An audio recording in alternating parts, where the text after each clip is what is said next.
As kids growing up in the 1970s and 80s, one of the more exciting rituals of our daily lives was watching Saturday morning cartoons. Every Saturday, at the crack of dawn until around noon, the television set was our babysitter as we gathered in front of it to bear witness to a marathon of fantastical storytelling, interrupted only by commercials about the latest toys and cereal brands.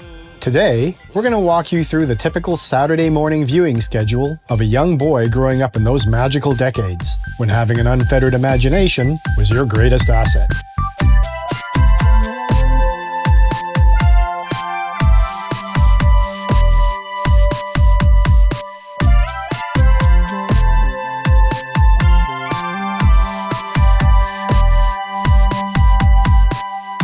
In the 1970s, our Saturday morning cartoon extravaganza would start between 6:30 and 7 a.m., when reruns of some animated classics from the 60s would hit the airwaves. And I do mean the airwaves, since there was no cable TV in my household during that time. One of those classics was the Canadian staple, Rockin' Robin Hood. This imaginative and quite frankly ridiculous space fantasy series was about the distant descendants of Robin Hood and his merry men, who resided on a forest-covered asteroid in the astonishing year 3000. Rocket Robin Hood and his faithful gang were constantly foiling the dubious plans of Prince John and his bumbling lackey, the Sheriff of Naught, which was an acronym for National Outer Space Terrestrial Territories. So Canadian. They blasted around the galaxy in hilariously dinky spaceships, or flew through the breathable atmosphere of Sherwood Asteroid using jetpacks or even rocket-powered boots. Each episode consisted of a very short story, which was constantly being interrupted by little vignettes about the main characters.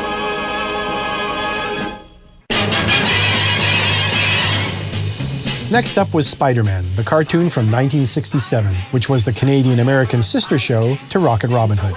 They shared the same production company, Krantz Films, at least for some of Spider-Man's seasons, but one of the stories was actually used on both of the shows, probably for reasons of a limited budget and a tight deadline.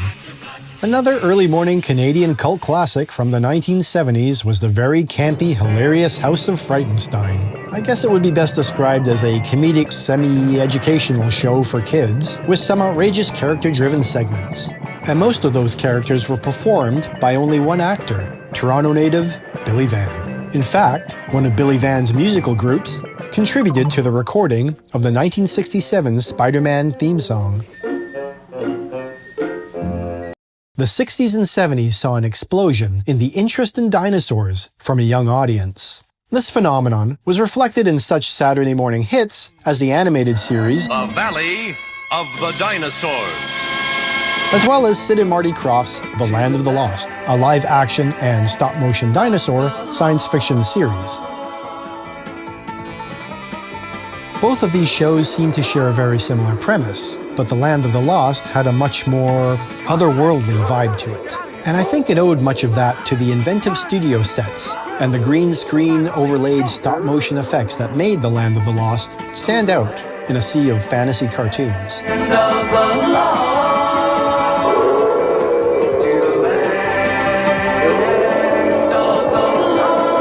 Add to that, the world of The Land of the Lost was not so much set in a prehistoric environment, but more of an ambiguous alternate reality. You could think of it as an interdimensional dumping ground for a host of historic, prehistoric, mythical, and alien life forms and characters.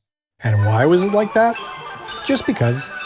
But dinosaurs and aliens aside, the biggest draw to the show were without a doubt the ominous Sleestaks, 7-foot-tall humanoid reptiles which hibernated standing up and sprung into life suddenly with eerie and constant hissing noises, the stuff of nightmares for young children in the 70s.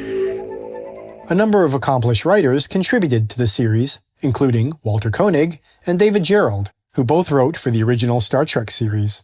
The creators of The Land of the Lost were Sid and Marty Krofft. They were siblings from Montreal, Canada, and they were massive contributors to children's programming in the US during the 60s, 70s, and 80s.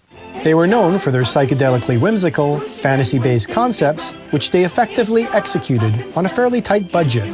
You might be familiar with their iconic show, H.R. Puffin Stuff, or Sigmund and the Sea Monsters. However, by the mid to late 1970s, it was shows like the sci-fi comedy Far Out Space Nuts and the action-packed Bigfoot and Wild Boy that caught the attention of Gen X kids all across North America.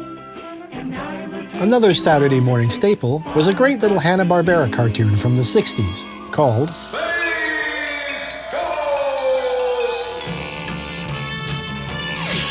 Space Ghost was an intergalactic superhero with two teenage sidekicks, Jan and Jace, and their pet monkey, Blip.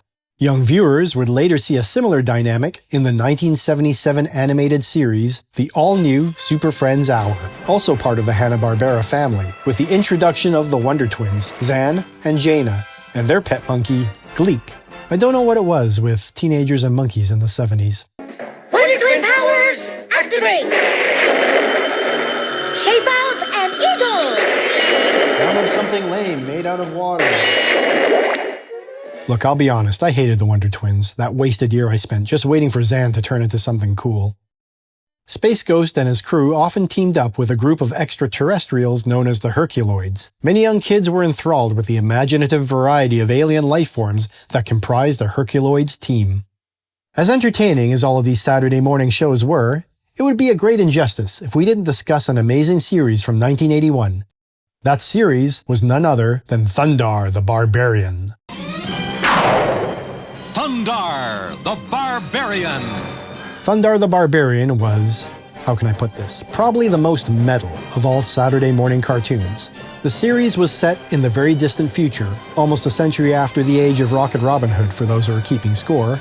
The Earth is a post-apocalyptic wasteland divided into kingdoms and territories. This is because, in 1994, 7 years after Buck Rogers gets frozen inside his spaceship, a rogue planet passes between the Earth and the Moon, shattering the Moon and causing unprecedented devastation to the Earth. But 2,000 years later, the Earth has stabilized into a world of savagery, super science, and sorcery. A world of savagery, super science, and sorcery. Enter Thundarr, a former slave turned freedom fighter, along with his companions, Ookla the Mock, a massive humanoid lion type of creature, and Princess Ariel, a powerful sorceress and one of several magic-wielding characters in the series. Together they roam the chaotic landscape of the New Earth, protecting peaceful pockets of humans from the elite class of wizards who now seem to be running things. One of the more notable evil wizards that Thundarr and his friends do battle against is the terrifying Gemini, a powerful wizard whose head does a complete 180 to reveal the demonic side of his face whenever he's about to unleash hell. There were some very obvious nods to the successful Star Wars franchise in this series, including Thundarr's weapon of choice, the Sun Sword, as well as Ookla's Wookiee-like personality. And of course, Ariel possesses some of the notable traits to another princess from my childhood. But aside from that, this was a truly original and exciting series for its time. And that was not surprising when you consider that the show was the creation of comic book writer Steve Gerber, and that Jack Kirby himself worked on the production design for the show. Another comic book legend, Alex Toth, designed the main characters, while most of the wizards, villains, and secondary characters that appear on the show were designed by Kirby. It's also worth mentioning that Ookla got his name when Gerber was walking past the UCLA campus. Although there were many other fascinating Saturday morning shows that we haven't touched on, like Black Star, Battle of the Planets, or Masters of the Universe, to go through all of them would take about 20 years, and we just wanted to give you a taste of what a young kid would experience back in the 70s and the 80s. With that being said, we encourage you to check out all the shows we mentioned. They are all preserved, at least in part, in the annals of YouTube. We'll leave a link to each of them in the video's description. Thanks for watching, be sure to like and subscribe, and we'll catch you all in the next video.